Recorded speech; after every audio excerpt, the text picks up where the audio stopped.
Hey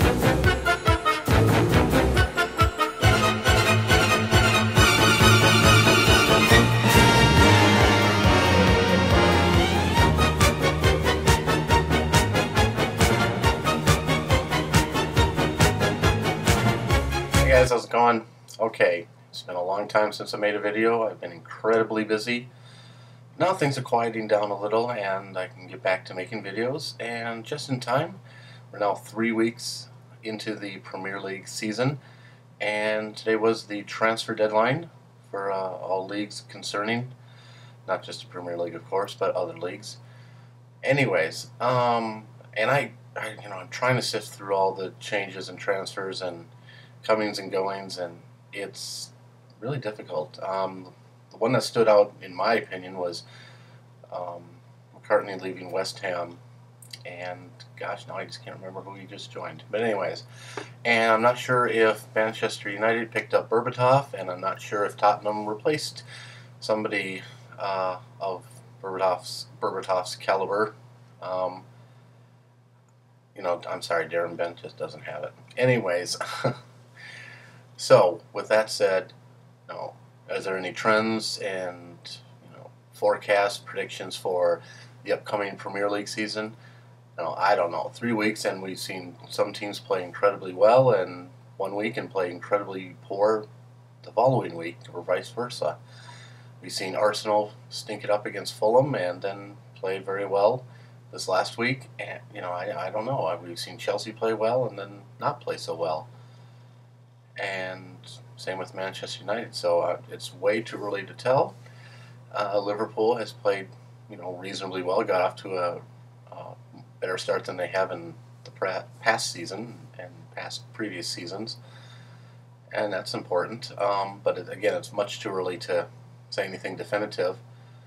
I think it's going to be more interesting to see who fights to stay up versus who wins the Premier League. I think when all's said and done, it's going to be coming down to Manchester United, Chelsea, Arsenal, Liverpool, maybe some other teams, Blackburn or Tottenham have an outside chance. Tottenham has to avoid some poor starts, and this season is no exception. I just don't think they have it together, so really they're very much an outside chance. Blackburn, I thought Blackburn played very well, except against West Ham this last week, and they should have, I thought, got a draw out of the match. But when you can't convert penalties, you're not gonna get draws or wins very often. So, with that said, again, I think the fight for stay up from relegation is key. Of course, you have the 3 new clubs this season. You have Stoke, Hull, and West Brom. But they're going to be fighting against the likes of Bolton and maybe Fulham. I think Fulham maybe is a little better this season and probably should avoid the scare that they did last season. But who knows? Who knows? So I'd be very much interested in hearing your thoughts and comments about the upcoming season. Is it going to be exciting? Is it going to be dull? Is it going to be predictable, unpredictable? Is there going to be some amazing goals or some really cheap goals? I don't know who's going to be a standout player. Is Wayne Rooney going to finally return to some form? Is Michael Owens going to do something? Is what's going to happen? Who's going to be the trendsetters? Who's going to fall apart? I don't know. I'll make a prediction.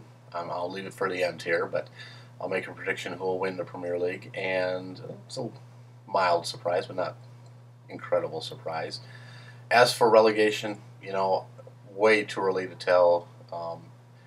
Tottenham, of course, gets off to poor starts, but I don't think they're going to be relegated, but I think they could be easily mid-table if they don't get their act together. Bolton certainly could be down there. I like Aston Villa. I think Martin O'Neill has done a fantastic job with Aston Villa. We'll see if Mark Hughes does a reasonable job with Manchester City. I always want Manchester City to do well, and I wanted them to do well last season with Sven-Goran Eriksson, but that just didn't happen. So hopefully this season they get their act together. But some other clubs I'd like to see do well. I'd like to see Newcastle do well, and of course Liverpool, and I mean, really, I don't have an opposition to many of the teams except maybe Manchester United and Arsenal and Chelsea. Those are really the top three that I loathe and despise, and just really, I just don't. I don't want to keep seeing them week in and week out on Fox Soccer Channel in America. Here, it gets really irritating, but that brings in the ratings, I'm sure. So, anyways, with that said, leave your comments and predictions, and we'll see what happens. Okay, guys.